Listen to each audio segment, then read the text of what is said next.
Hi, I'm Jessica Weifel, and today I'm going to show you how I make a cool, fun blanket out of Scheepjes new Cool Stuff Yarn.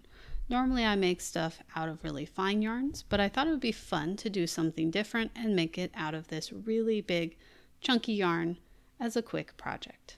I've got a whole basket of yarn here, plus a bunch more, and we're going to make a big old blanket with it. Let's get started. Before getting started with the actual hand knitting, I will show you how I joined the ends of the balls together. If you'll notice, the ends are often a little bit rough and sometimes a little bit puffy. And in order to connect them, we don't want to just make a knot because that will leave us with this big fuzzy end sticking out in the middle of our blanket. But since this is a fabric tube, we can actually sew it together. So I'm going to take my roughly color matched thread. This is the closest I had, and thread a needle,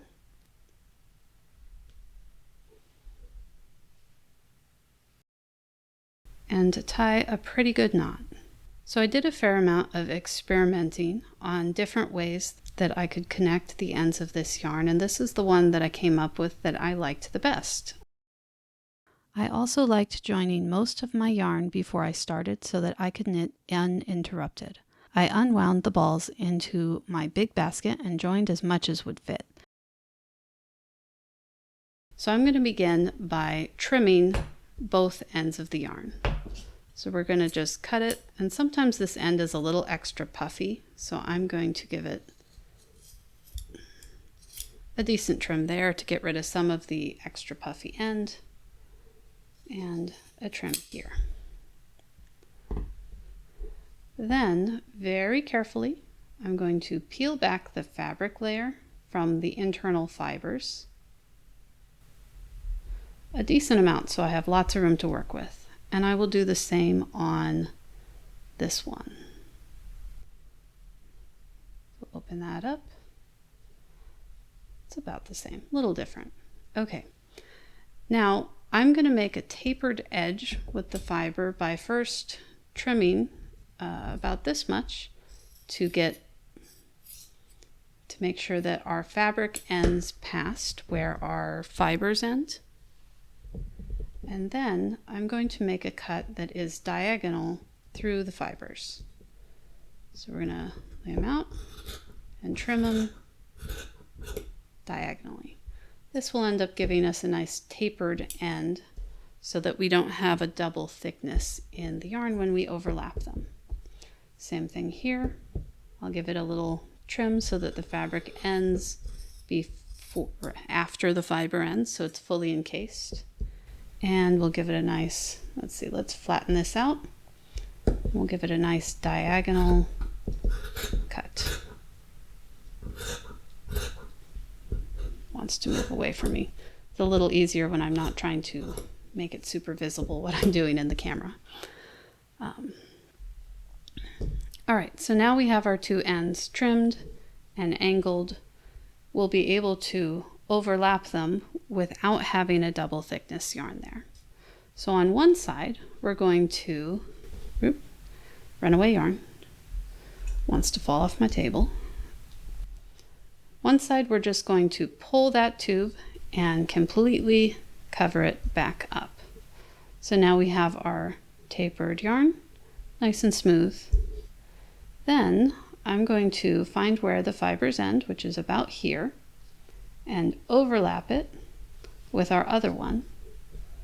Kind of tuck that in there. And now we're going to roll this one, the fabric, back over the yarn fibers, including the second one. So we pull that back up, making sure that our yarn stays within. Then all the way around here, we're going to fold this under just so that we don't have any raw edges. It can be a little tricky because that does want to curl. But once you have it done, now you just have this single seam. So I'm going to go through here and make sure I get the I like to get the thread kind of into the fibers of the yarn as I go. That way it's not just the tube of the fabric that's holding this together, it's the fibers a little bit too. But you can just make a bunch of little stitches all the way around.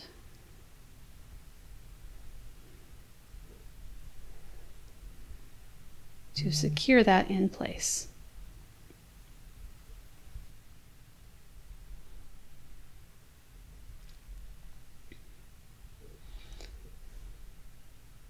If you find this method too difficult, you can also just fold both over and stitch them together. That works very well too. I just think that this is a neater look overall and has the smallest possible, least noticeable seam that I could create.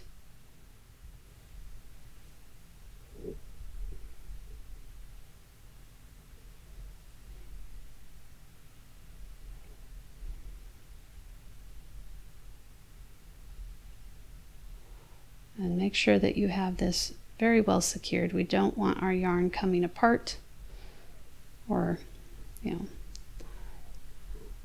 can tug it, make sure you're secure. If you like, you can also put a few extra stitches kind of along where, let's see, I think I can feel, here's where the fabric has been tucked inside. So I'm also going to put some stitches just through the fabric of the second one, running along. That will just, for me, make it feel a little bit more secure that the fabric is attached more than just along at the edge. That second fabric tube that we tucked inside is also secured within a bit of length. And there we go.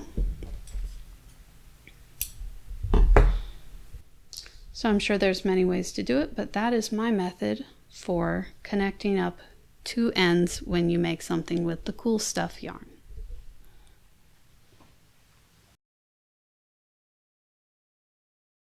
To begin this blanket, we're going to make a chain as our foundation, and we'll start with a slip knot. I don't need to leave very much end at all here because I'm going to go ahead and remove the knot when I'm done with the whole blanket and stitch this end together to hide that crazy end. Now the size of your chain is going to depend on what tension you want to achieve. So if you go for a very tight tension, you'll have a nice closed blanket, but it's going to be very stiff. If you have a very open loop, you're going to have a very open blanket with, very lots of holes or very open weave, but you're going to have a much better drape. So it's a trade-off to you and a personal decision on how tight you want to make it. I'm going to go with about 4 fingers here. I did make myself a guide that's a 6 centimeter piece of cardboard. Here to here is 6 centimeters. And I practiced with this and found that while it's good as a general reminder, I struggled to actually use it in practice. And I think that's because the yarn does vary in thickness a little bit, so it's kind of hard to judge using that as you go. So instead, I'm just going to eyeball it.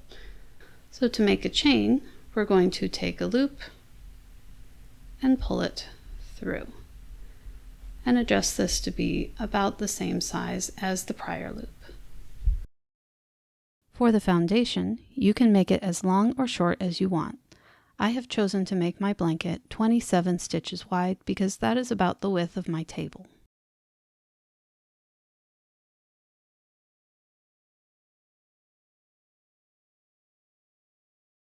I find it helpful to really get a good grip on my chain, the former work, as I go through, because then it doesn't come undone or pull as I make the new chains.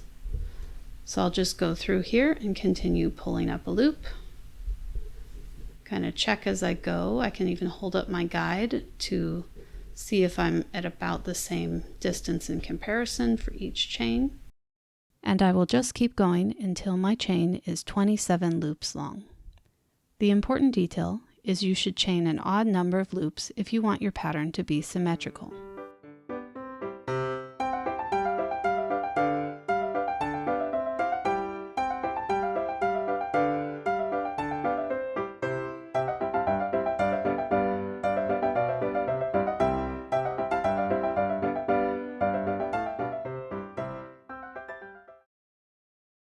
I now have a chain that is 27 loops long.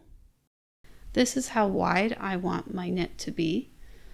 So I'm actually going to add one more chain, and that is going to be our first loop of the first row. And now I'm going to start row 1.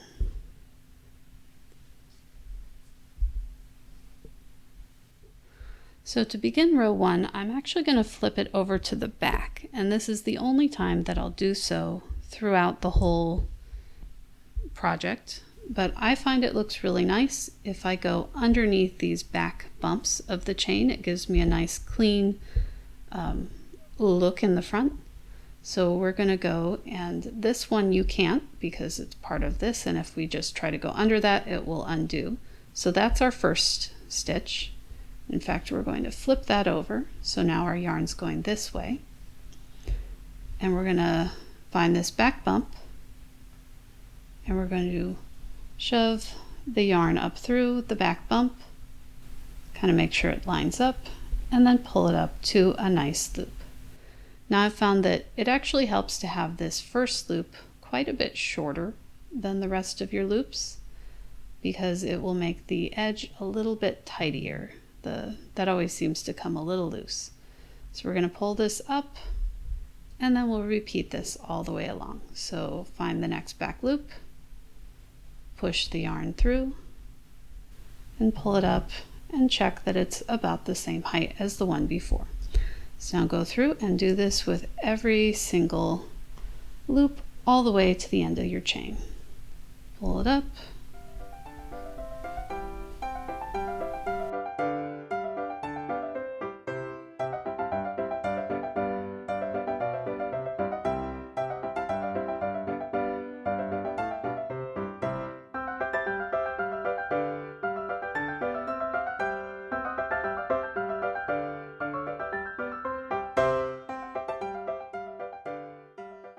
and this is the last stitch of the row. So once again, for the first and last stitch, we're going to make it a fair amount smaller than the other ones, and that will just help keep that row on the edge a little bit tidy. So I'm going to flip it back over to what I'm going to call the right side, and from here on out we're going to leave it on this side. We'll just be working back and forth from the same side.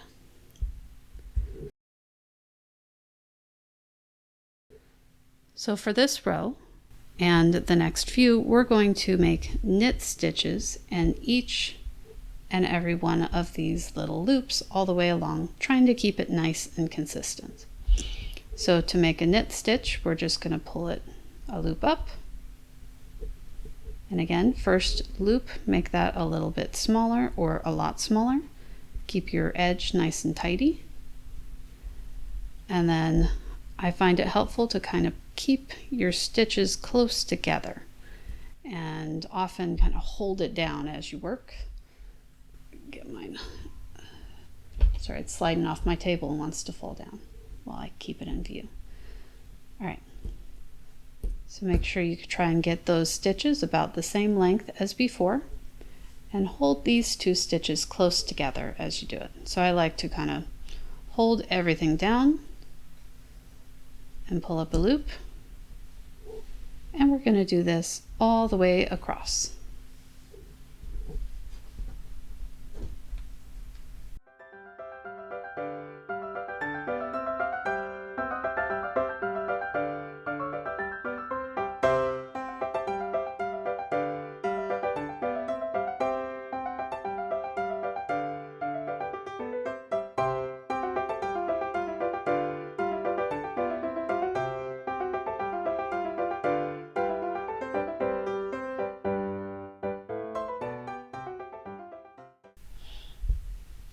And I've reached the very last stitch going back on the row. and it is way over here because it's the first, last loop of our chain. So pull it on over, and once again make that first and last stitch a bit smaller, or sometimes quite a bit smaller if you'd prefer, than the other stitches, just to keep that edge nice and tidy. You can always give them a little bit more slack from the internal stitches by working them around, but that'll help keep it clean. Now, for this blanket, we're going to end up with a pattern where we do a knit, a purl, a knit, a purl, knit, a purl, and then we swap it. So kind of like an elongated seed stitch. However, what I found is that when I make a purl stitch with a hand knit, so you do that by going above and then pulling it down, I find it really hard to keep my tension even. So if you'd like, you can do your purl stitches right away. But what I'm going to actually do is make 4 rows of knit stitch and then go back, undo the knit stitch, and turn it to a purl stitch once I have 4 rows. And it's actually, I find that process very satisfying, and the knit ends up being a lot more even in the end because I used my knit stitching for tensioning. So that's what I chose to do, and that's what I'm going to show you. You can make your knit stitches and your purl stitches at the same time. I just found that challenging. So we're going to go ahead and make the second row, and the third and the fourth too. So we're going to make 4 rows of knit all the way across. So I'll just speed you through that. If you're following along, watch it, pause the video, and continue when you've caught up.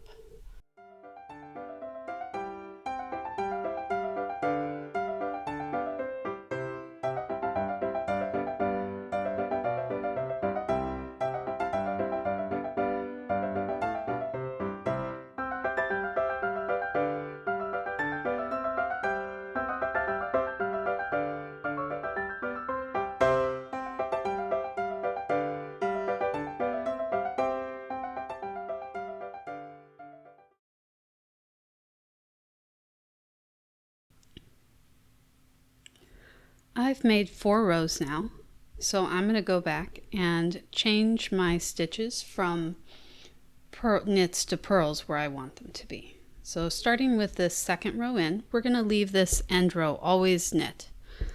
We're going to undo, and this feels weird to do, 4 stitches. 1, 2, 3, and 4. Then we're going to redo them as 3 purl stitches and a knit stitch. So we go above our loop, tuck it in, and pull it through. Same thing above, tuck it in, and pull it through. Make sure you're not twisting the tube of the fabric. I just did that quite a bit with that one. So make sure it's not all twisted, tuck it in, and pull it through. Again, you could make your purl stitches at the same time as your knit stitches. I just found this to be get a more consistent result with tension, and I preferred it. So you do what you prefer, but this is how I did it.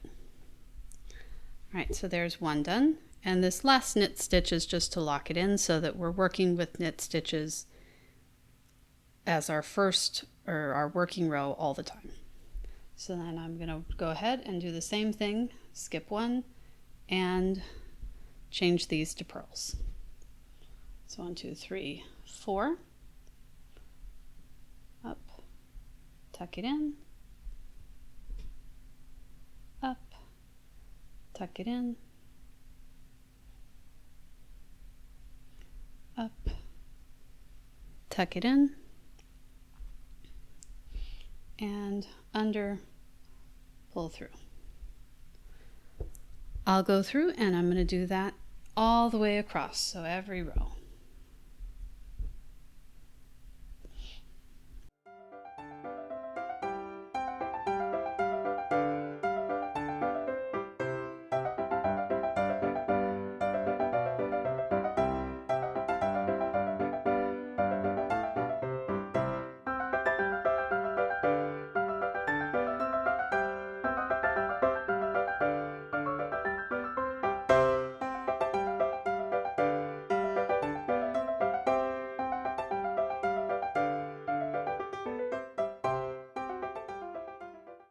So I've gone through and made my purls now on the whole thing. So every single row and all the columns. And now I'm going to continue by making 3 more rows, and then we'll go ahead and switch it back on the other columns. This is a really awkward camera position, so I'm going to just go ahead and do that and come back to you and show you make the 3 more rows and then come back and show you how to switch them again.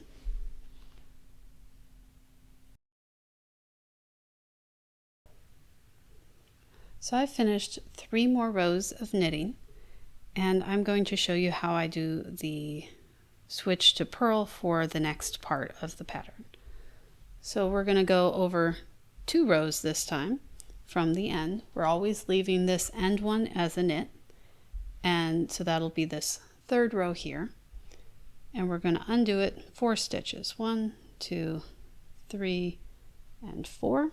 That's all the way down to you'll be lined up with the purl stitches here, and now we'll switch this to purl stitches. So over and through, over and through, over and through, and under and up to finish off with a knit. So we'll continue doing this all the way across, switching every other row, which will be right above the knit stitches before, into purl stitches.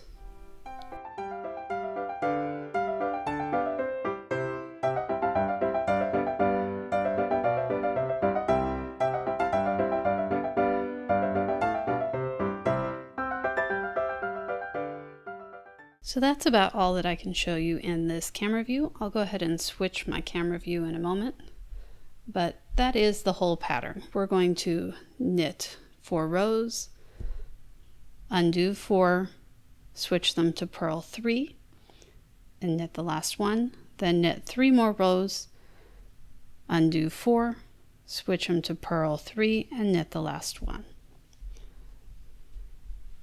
And we'll just continue doing that until we run out of yarn, or until it's the length that we want, or we run out of yarn. I'm going to go ahead and switch my camera angle and get this thing finished up.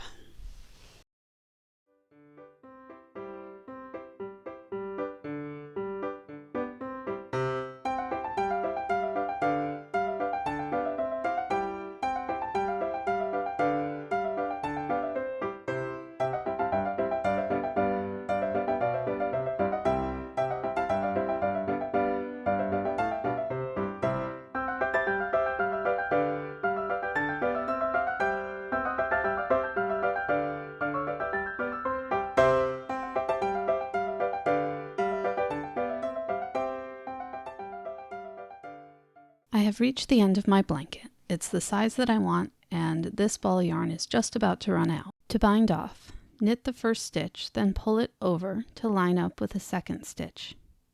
Now knit the second stitch, pulling the loop through both the second stitch and the stitch that you just knit. Repeat this across the whole row, making sure to keep good tension.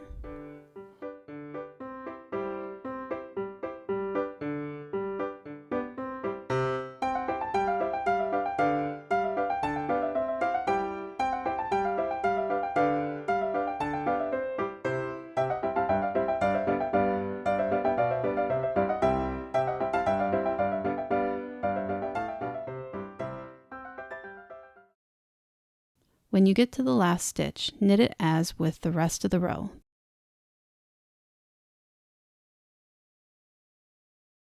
Then pull the tail of the yarn all the way through.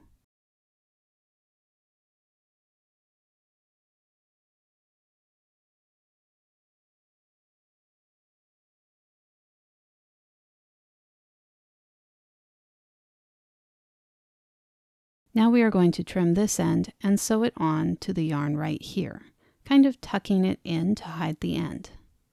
I'm going to mark this spot with a pin, then set up my thread so I'm ready to sew it up. Next, I will trim the end a few centimeters from where I marked it. Then, just like when we were joining the yarn, I'm going to peel back the fabric tube.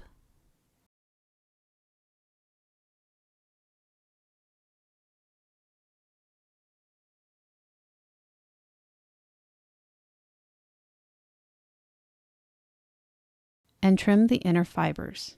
Here I have skipped the step of the first trim by just ending my diagonal cut a bit before the end of the fibers. Roll the fibers back in place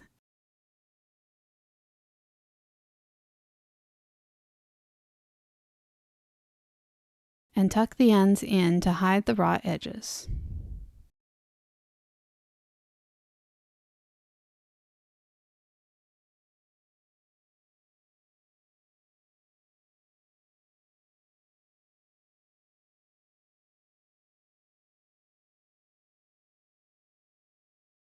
Now I'm going to pull this bit out a little so I can really tuck this in when I am done.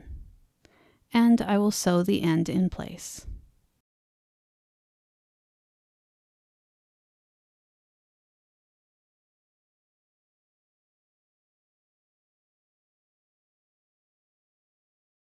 I'm going to make sure that I get both sides of the fabric tube into the stitches.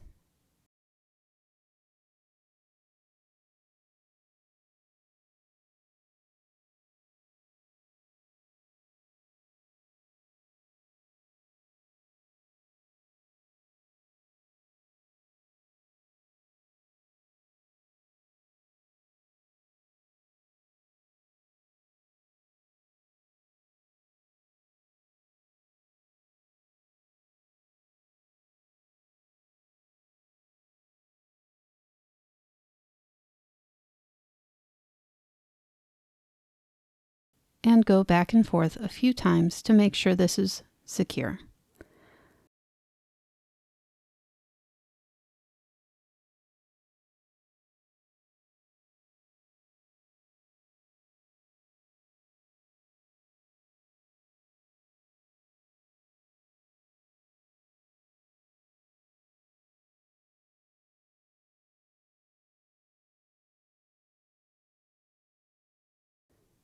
Then I stitch up one side a little bit to make sure it stays in place.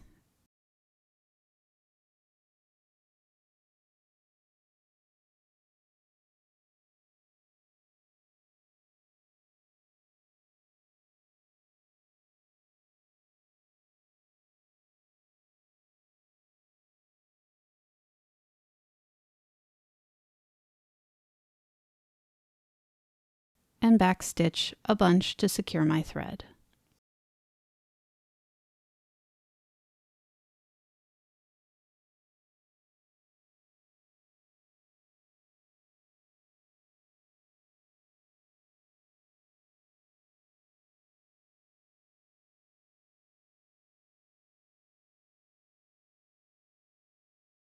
Now I can tuck this bit back into the stitch and adjust things so that I have a nice, neat, finished corner.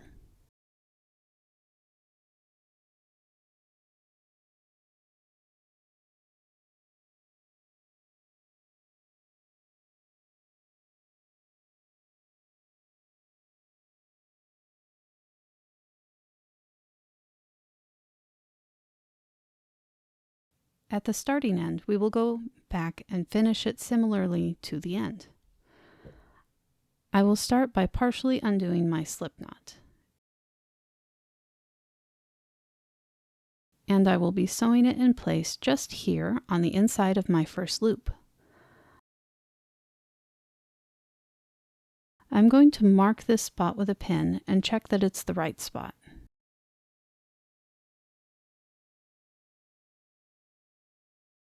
Actually, I'll move that in a little bit. And then I will trim a few centimeters from the pin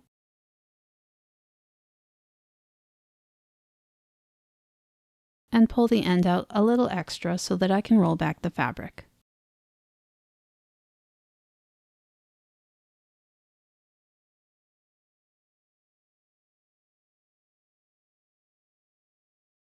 And once again, give the inner fibers a diagonal trim ending a bit before the original end so that the fabric will fully cover the fibers even when the raw edges are tucked in.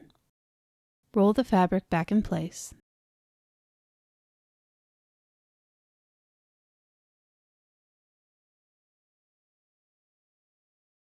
Then tuck the raw edges in.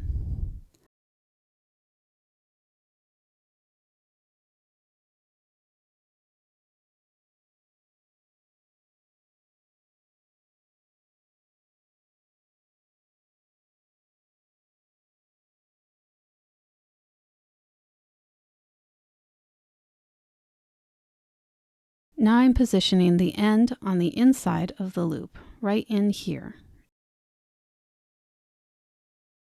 and twisting it so that I have access to sew it down.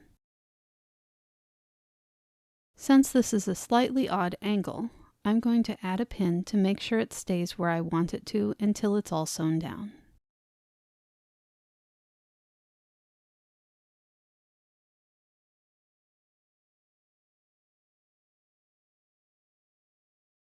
And just like before, I will sew the end in place. I'm going to make sure that I get both sides of the fabric tube in the stitches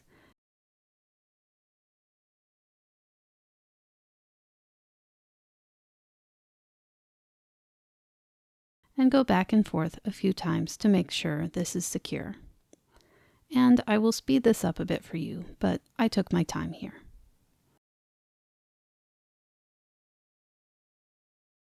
Then I stitched up one side a little to make sure it stays in place, and across, and backstitched a bunch to secure my thread.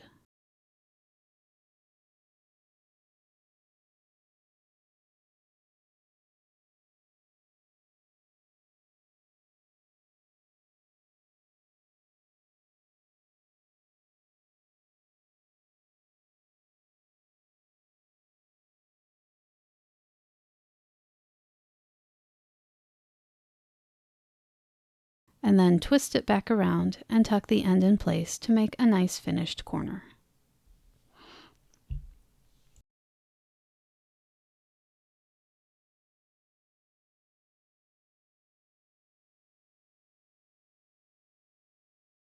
Something went wrong with my audio here, so I'm just going to talk over this part.